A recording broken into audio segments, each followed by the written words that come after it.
Hello everybody, and welcome back to the Little King story playthrough. So, we managed to pretty much complete Soldier Town, which is quite nice. I'm very happy with that. And today is just time for more quests, because part of me really wants to finish off everything in the Royal City. Because we're so close. We are so close.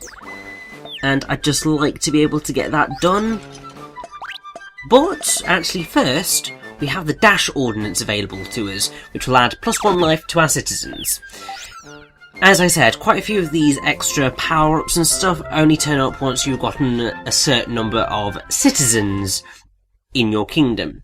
So, this is another reason why it's actually quite important to try and build your town up, because it means that you can get yourself more health, and really, that's the thing that's important. That's what we're after. Because it means that, in the end, we are less likely to lose people. And I don't really want to be taking on King Shishkebabu without all of that extra health. Because I don't think it would necessarily end well for me. And once again, I am being absolutely daft and struggling to find the door to these places. But I believe that one of them, I could have sworn it was this one, will provide us with an art piece, actually. I mean, that's the other reason why you're constantly going to be wanting to build these things, because you never know quite what they're going to give you. And sometimes it can be very helpful, because sometimes not only will they give you art pieces, sometimes they will give you treasures, sometimes they will give you quest items. And yeah, it's all very good. I don't know whether it's random what happens with that, but it's certainly worth taking the time to send in your soldiers into these houses as you build them, because it's just very important, because you get stuff and it's just like, come on, I want that stuff. Although I seem to be having quite a lot of trouble in getting this. And also, mate, where the hell is your front door? Like, I found theirs. I thought I was aiming at the right place, but if... whatever. Oh! I'll happily take that malice. And whilst we are having another one of these days, and there's very little for me to actually talk about, I thought it might be fun to have a slightly different, continue on what I was doing yesterday in terms of talking about world domination. Obviously it wasn't yesterday, it had been like a other day, but I'm referring to it in game days. I hope you figured that out by this point. So obviously we talked about world domination, and that got us through the part, so I thought it might be worth talking about the idea of the monarchy. Because obviously we're playing as a little king, and also there's the fact that we are playing as a child king, and that also brings up interesting things to do with the monarchy, so I thought, why not? This is an interesting enough subject. Might hopefully lead to some new things that you never knew. So obviously, resorting to Wikipedia once more, but it's relatively decent when it comes to this sort of stuff. So, a monarch is the sovereign head of state in a monarchy. Duh. So they may exercise the highest authority and power in the state, or others may wield that power on behalf of the monarch. So basically that's the difference between a king who rules and a king or queen who is ornamental, I suppose. I mean, say it's pretty much the contrast between like King Henry IV and V, who were they ruled the country. Same with like King Richard II, King Richard III, all of those early kings of Britain. And then you've got Queen Elizabeth II, who, and also pretty much everyone after the Reformation, because obviously you had the period after Queen Elizabeth I died, and then I can't remember who came after her. I think it was Charles I. Might be wrong. But then there was the Civil War, and because they thought that people had that the monarchy had too much power, and also I think he was just a bit of a crap king anyway. So Oliver Cromwell and that lot got rid of him, but then eventually everyone was really pissed off at Oliver Cromwell, so they just brought the monarchy back. But because of all of the tensions that had taken place, Parliament was formed, and so now you have the thing where Parliament exercises the power that the monarch used to hold on behalf of the monarch. So that's that bit. You also have the way that a monarch inherits their title. So either they personally inherit the lawful right to exercise the state's sovereign rights, or they are selected by an established process from a family or cohort eligible to provide the nation's monarch. Also, it is possible for a monarch to, for an individual to become a monarch by conquest, acclamation, or by a combination of different means. And they usually reign for life or until they abdicate. So, there have been only, I think, a few abdications in terms of the British monarchy, anyway. And if I actually just quickly grab this up, so, I mean, the most notable abdication in recent history is that of King Edward VIII of the United Kingdom and the Dominions.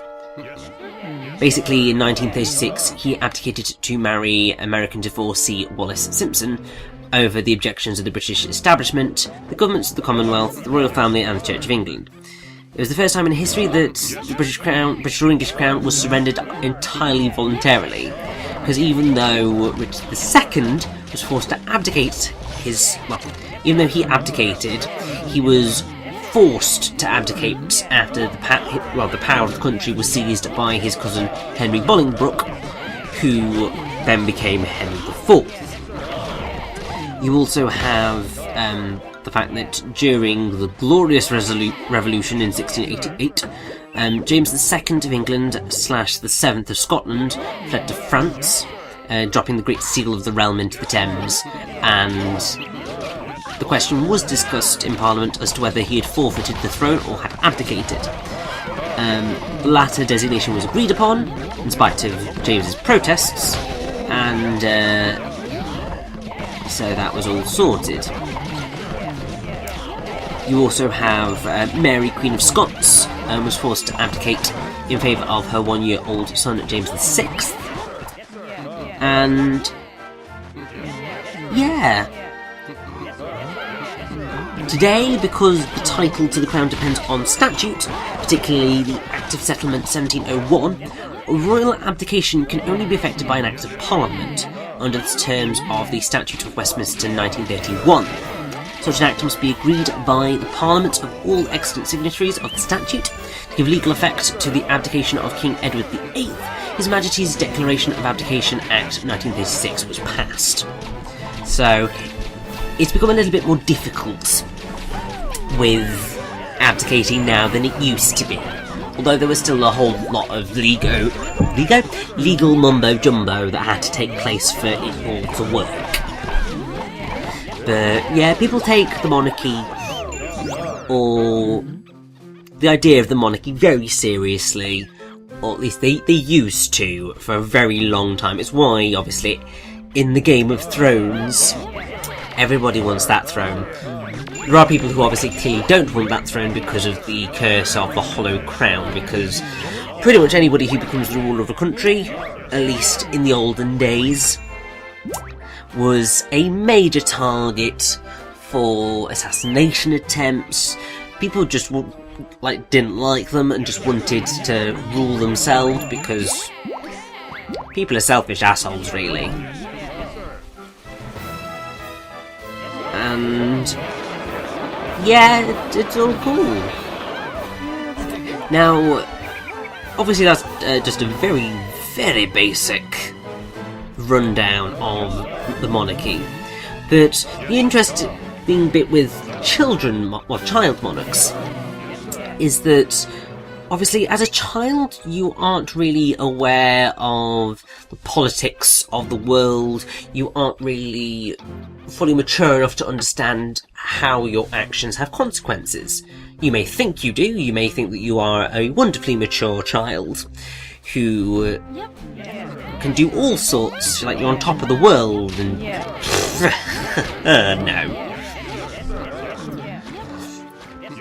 Like, even now, me having just graduated last year from university, I look back at when I started and I was still very naive about certain things. So, and I was a relatively mature teenager. So it's just something that, when you're younger, you aren't as mature as you think you are. So what often happens is that you get a regent to be appointed to govern until the monarch reaches the requisite adult age to rule. And obviously that is where quite a few issues can come in, because people might not like the regent. I mean, in the case of James II of Scotland, his mother was Queen Regent, and they hated her. And eventually she got banished or whatever. Something happened to her. Anyway. And then obviously you have the whole issue of the princes in the tower. Because before Richard III, when Richard III's brother died, his sons became, his eldest son was meant to be crowned the monarch, and so Richard III became his regent. But then once the young princes disappeared, then Richard was able to make his move on the throne. So, it's all very complicated. And, we've still got quite a bit of the royal city to make, really. So I think we'll have a rest up, and then we'll go back out and try and make more money so that then I can just splash the cash.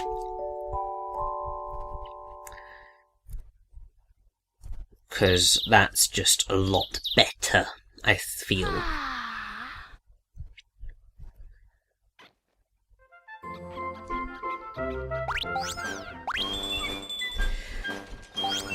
Now, seeing as we've still got quite a bit of the part to go, I might as well continue on with my discussion of monarchs.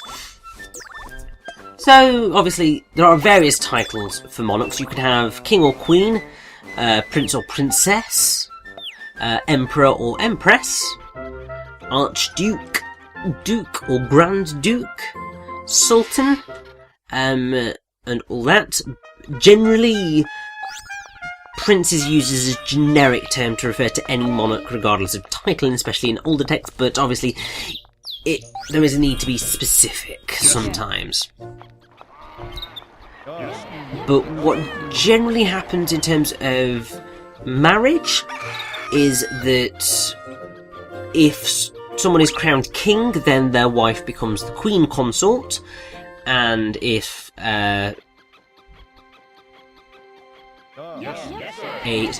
someone is crowned queen, then their husband becomes a consort as well. But oddly enough, it's not the king consort, at least in Britain anyway. there's a lot of complicated rules around all of that. The oddity of tradition, really.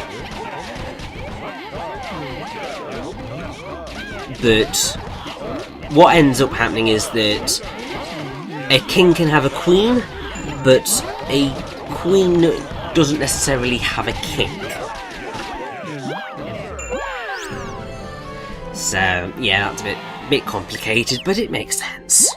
In terms of, like, inheritance, you either have hereditary rule, where the line of monarchs is passed down through a royal family, which is, it's all well and good, that's how the British monarchy has existed, but then there is the difficulty of where lines have split and people have taken over and all that jazz.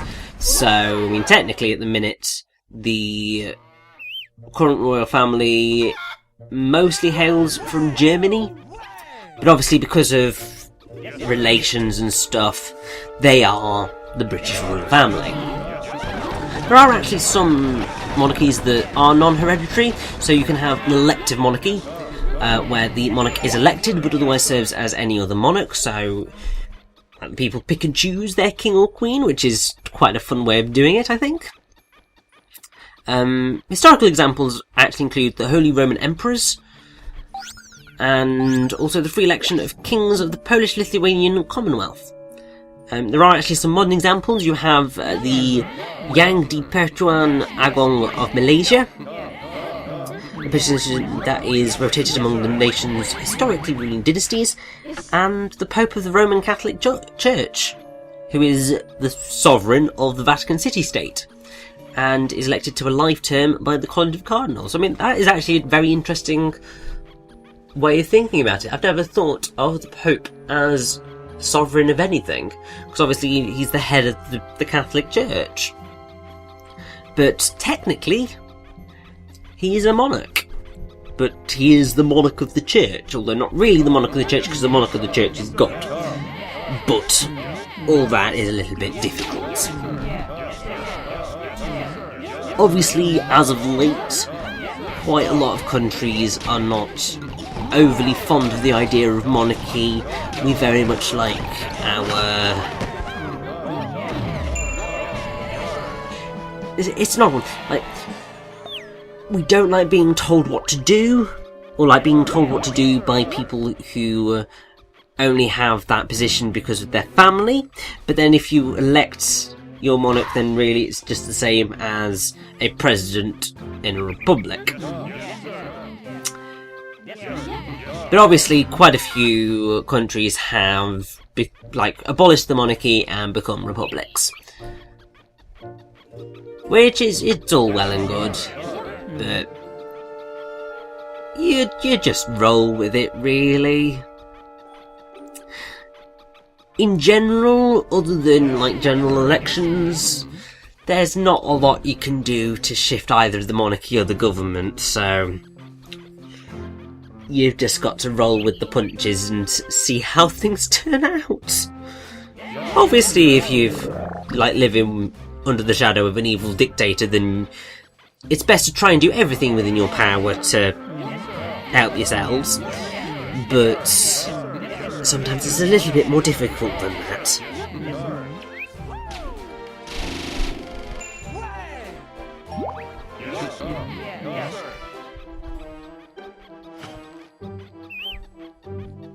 I mean, I should point out that there's, Asian monarchs were,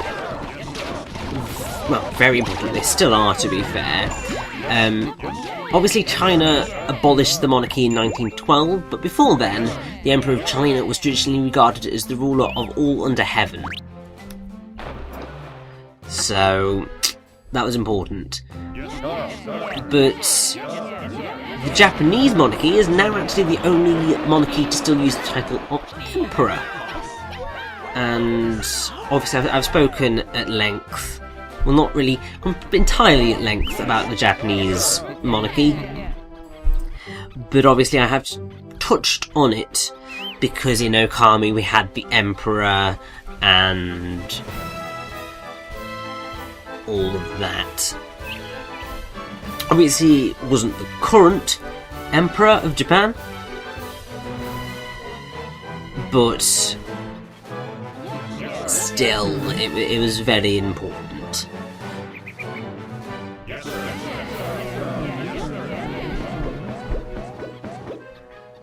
But, oh god, not a carabocal. It's always the bloody carabocals. Can't bloody escape these blighters. And also, I have the feeling that this one is going to end rather badly for us for some reason.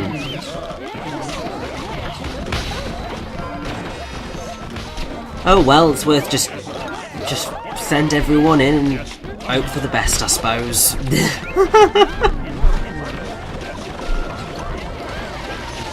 This is an absolute mess of a battle.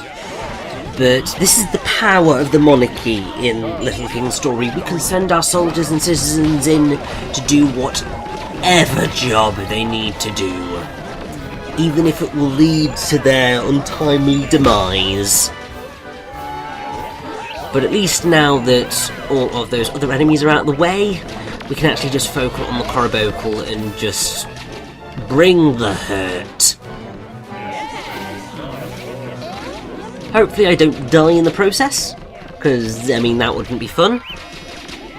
But thankfully at this point, we can avoid him pretty well. And I mean, yes, that was not pretty. We lost a grand total of 5 people. And yeah, that wasn't good.